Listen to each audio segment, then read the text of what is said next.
markaan studygan sameynayna waxaan ogaanay in dunida cunto yarida haysata problemka ugu weyn oo primary-ga ama factorka ugu weyn oo saameynta ku leh inuu yahay climate-ka. Climate-kaas ama global warming-kan inay sabab ay u tahay deforestation-ka ay sameynayaan dadka,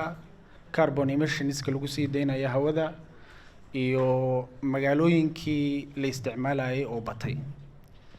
sidaas aawadeed marka waxaan kaleetaan ogaanay markii la eego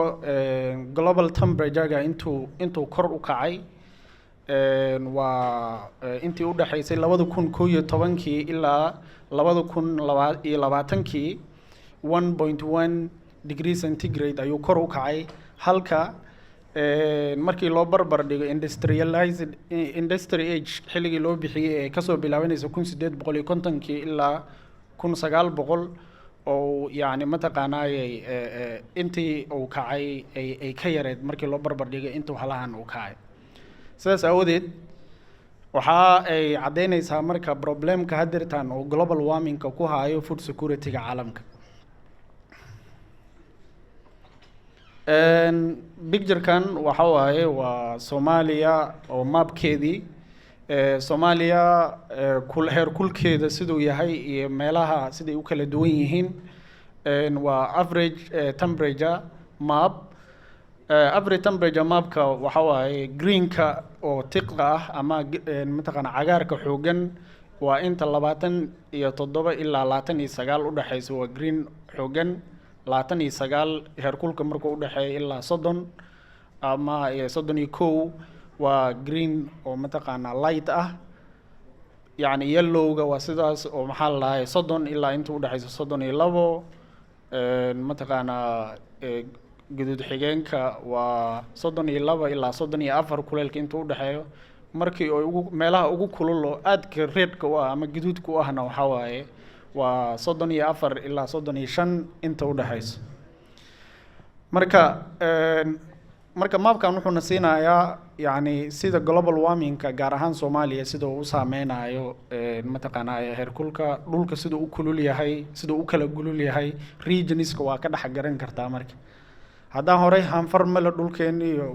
mataqaana iyo barafna male aan dhehayna hadirtaan this is the reality on the ground aan rabno inaan ogaano. study area-deena aniga waxay ahayd waxaan fiirinaynay oo study-geena ay ahayd in dalagyada qaar resilience-ga siday climate-ka ugu yihiin maadaama fiirinaynay waxaan fiirinaynay sidee climatic factors-ka ay uga falceliyaan dalagyada qaar. marka dalagyadan fiirinay waxaa ka mid ahay mayska, galeyda. mayska markaa fiirisid hal aan u dul istaagnay marka waxa waaye dalag walbaba goonidiisa aan u dul istaagnay. meelaha ugu badan oo Soomaaliya laga soo saaro mataqaana galeydu waa Qoryooley iyo Bu'aale. sida guud Soomaaliya wax soo saarkeeda galeyda markaa fiirisid wuxuu ahaa mid fluctuation sameynayo. sababteedana waxaa lahaa dabcan climate variability, yani climate-ka oo isbedelay oo yani temperature-ka kor u kacayay, roobka oo yaraanayay, droughts dhacay ayaa sababteeda lahaa. waxaa sabab sidoo kaleeto lahaa social political factors sida insecurity-ga oo kaleeto asigana qayb ayuu ka ah. marka historical data ahaan markii loo fiiriyo ama patterns-ka mataqaana analysis-ka markii la fiiriyo markii uu bigga ahaa ama meesha ugu sarreysa uu joogay wax soo saarka mataqaana galeydu waxay ay Soomaaliya soo saartay waxay ahayd 1988 wixii 1988 ka dambeeyayna falling ayuu sameynayay oo soo dhacay ilaa yani meeshii ugu hooseysay oo soo taabtay oo 2021 uu noqday 75,000 oo tan inta la soo saaro. marka waxaan ogaanay sidoo kaleeto in waxyaabaha saameynta ku leh yihiin inuu saas u dhaco oo attribute gareynaya inay yihiin mataqaana cimilada isbedelayso mataqaana oo leh mataqaana heerkulka oo isbedelayo iyo fatahaadaha iyo waxyaabaha la halmaalo. marka sidoo kaleeto waxaan fiirinay sagamka yani masagada Soomaaliya marka 780 waxay ahayd meel fiican ay mareysay oo koray u socotay oo wax soo saarka Soomaaliya aad u fiicnaa kadib hoos u dhaca ku imaaday markii mataqaana la soo gaaray dagaaladii civil unrest-ga markuu dhacay kadib hoos ay u dhacay sababteedana waxaa lahay yani arrimo oo political and social factors iyo sidoo kaleeto abaarihii dhacayay waxaa kaleeto lahaa taasaana waxaa sababtay ilaa 2011 inay noqoto meeshii ugu darneed inay gaartay ugu hooseysay sida guud maad inkastay hadirtaan dib yani 2011 wixii ka dambeeyay abaartii ka dambeysay yani wax soo saarkan oo masagada uu kor u socdo haddana weli waxaa saameyn ku leh mataqaana climatic factors sidoo kaleeto briiska Soomaaliya haddii aad fiirisid historical trendskiisii fluctuation uu sameynayay markii uu peak marayay ee ugu badneed waxay Soomaaliya soo saareysay 19,000 oo tan oo briis ay soo saareysay waana 1982 sidoo kaleeto hadeertaanne waxay soo saartaa mataqaana daytadii ugu dambeysay waxay soo saareysay 2,000 iyo mataqaana 2,000 oo tan ay soo saareysay in recent years marka waxaad dareemaysaa meel laga imaaday 8 years-kii waxaa la soo saarayay 19,000 oo tan oo briis hadeertaanna waxaa la soo saaraa 2,000 oo tan marka farqiga waa fahmi kartaa decline-ka sababta u dhacay waxa siday u socdaan waxaan fiirinay sidoo kaleeto mataqaana weedka ama qamadiga bilowgii horeeta Soomaaliya waxa waaye intiisa badan ba static oo ahay waay sababtoo ah dhulka Soomaaliya favorable uma ahan in lagu beero qamadiga waayo biyo badan iyo wuxuu rabaa dhul qaboob iyo waxyaabo la mid ah sidaas aawadeed Soomaaliya inta badan waxay ku tiirsan tahay qamadi ay soo dhoofsatay laakiin still way soo saartaa marka fiirisid mataqaana wax soo saarkeedii ugu dambeeyay Soomaaliya adiga ilaa 1,000 tan ay soo saartaa sanadkii sugar cane-ka ama marka fiirisid anaga waxaan u fiirinaynaa variable study-ga horeeto waxa waaye study-yadii horeeto marka fiirisid waxay kaga duwan tahay study-gan waa crop specific waxay fiirinaysaa mataqaana dalag walbaba iyo sida uu uga falcelinayo climatic variables ku fiirinayo sugar cane-ka asigana Soomaaliya waxay soo saareysay mataqaana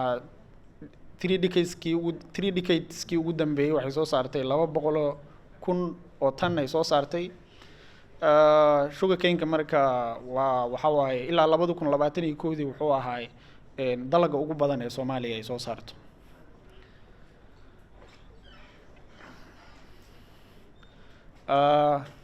marka fiirisid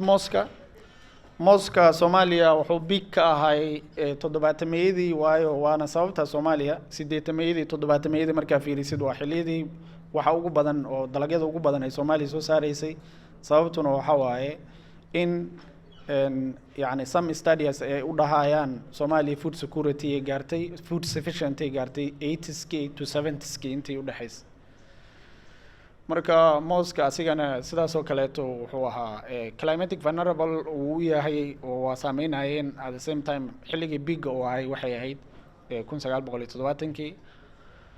output-kiisa wuxuu ka soo foolgaroobay ilaa 1973-dii wuxuu ahaa 168 tan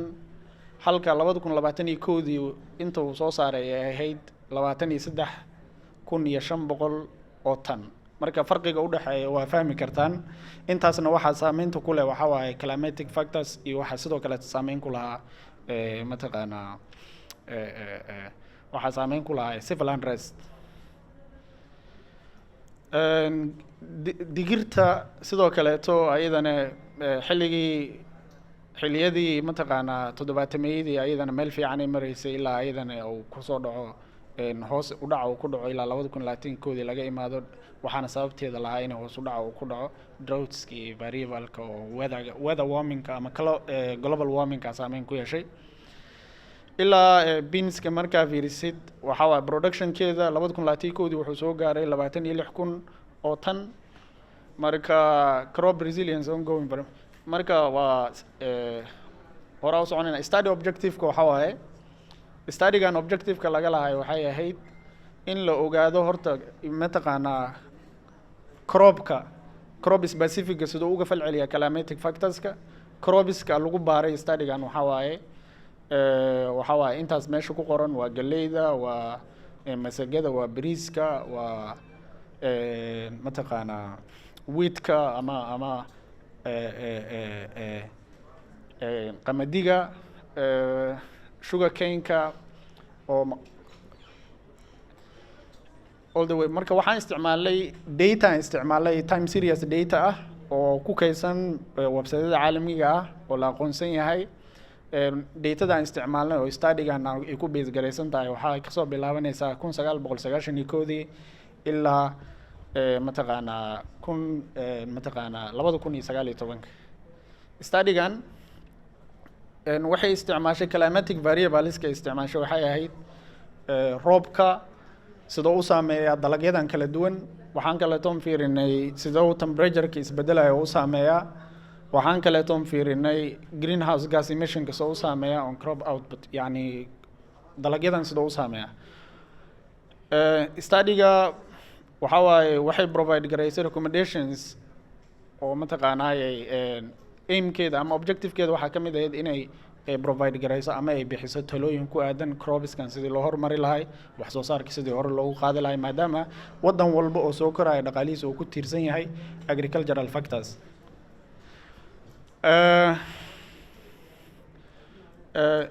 econometric model specification waxa waaye waa waqti badan kuma bixinayn waa ka soconayna ARDL model ay isticmaalnay oo intaana oo process aan marnay waxa waaye data analyze garaynay long run iyo short run aan fiirinay xiriirka ka dhaxeeyo variables-ka marka waa dul maraya results-kan gaarnay maxaa waa marka result-ga gaarnay waxa waaye study-ga waxay soo heshay in roobku oo si togan ama si positive oo saameyn ugu leeyahay long run output-ka wax soo saarka xilliga fog markii loo eego mataqaanaa masagada iyo qasabka iyo mooska halka oo si negative oo u saameynayo mataqaanaa digirta ama cambuulada waxaan kaleetoon ogaanay temperature-ka oo ziyaado inuu si negative oo u saameeyo long run output-ka yani xilliga fog wax soo saarkiisa markii loo eego dalagyadan kala duwan sida sagomka rice-ka beans-ka ayadoo sidaas ay tahay in the short run haddana waxa uu yani temperature-ku markuu kululaana in the short run waqtiga kooban wuxuu saameeyaa briiska wuxuu favorable u yahay ama mataqaana positive impact uu ku leeyahay briiska iyo mataqaanaa masagada study-ga waxay kaleetay soo haysay emissionska iyo mataqaanaa crop harvesting areas-ka greenhouse gas emissionska iyo crop harvesting areas-ka inay si oo improvement ay ku sameeyaan some various crops agricultural labor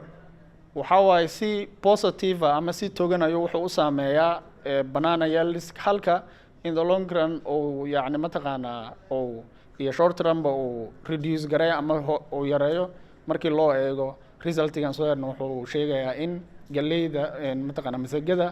iyo digirta iyo sugar cane-ka in both short run and long run sidaas aawadeed climate macnaha study-gan waxa waaye waxay emphasize garaysay need of climate resilient crop varieties waxaan dhahnay mataqaanaa waxaan recommend garaynay waxaan diiradda saarnay sidii loo heli lahay crops kala duwan oo resiliency u ah temperature-ka isbedelayay iyo mataqaanaa roobabka daadadka mararka qaar imaanaya sidoo kaleeto waxaa waaye improvement sidii loogu sameyn lahaa irrigation infrastructure in conclusion marka study-ga conclusion-kay gaartay waxa waaye kow in dalagyada Soomaaliya ay saameyn ku leedahay isbeddelka cimilada kow. Study-ga waxay gaartay mataqaanaa conclusion waxay gaartay in loo baahan yahay climate resilient agricultural practice si the traditional ka ahay oo wax loo beeran jiray si ka duwan in wax loo beerto, in mataqaanaa crops kala duwan oo u fiican mataqaanaa climate-ka u fiican u dul qaadan kara heer kulka koraayo waddankeena maadaama kuleel uu yahay u dul qaadan kara heer kulkaas oo ku bixi kara in la soo xoogga la saaro oo la beero. waxyaabahaas ayay waxay kaleeto oo ay diiradda saartay yani in la hormariyo oo waxay soo jeedisay in la hormariyo irrigation infrastructure to mitigate adverse effect, yani si looga hortago mataqaanaa effectiyadan droughtski waxaas ay keenayaan in irrigation infrastructure-ga wax badan laga bedelo. Study-ga maxay recommend garaysay marka waxaan recommend garaynay study-ga waxay recommend garaynaysaa drought tolerant crop varieties in la beero yani mataqaanaa dalag u dul qaadan kara yani xilliyada abaarta kulaylaha iyo waxyaabaha la midka ah, in la hormariyo water management system-ka iyo sidoo kale beeraleyda inay helaan timely early warning system oo yani oo la siiyo waqtiga saxda ah inay helaan xogta saxda ah ee ku saabsan cimilada isbedelaysa, gaar ahaan haddii drought soo socdaan, haddii daadad soo socdaan iyo wixii la halmaala. aad u mahadsantihiin. Study-ga waxaa laga heli karaa ICE mataqaanaa iyadoo dhammaystiran qofkii interest garaynaya ICE page ku jirtaa ama waxay ku jirtaa International Journal of Agricultural Sustainability journalka lagu daabacay. waana soo dhaweynaysaa. waa mahadsantihiin. Assalaamu calaykum.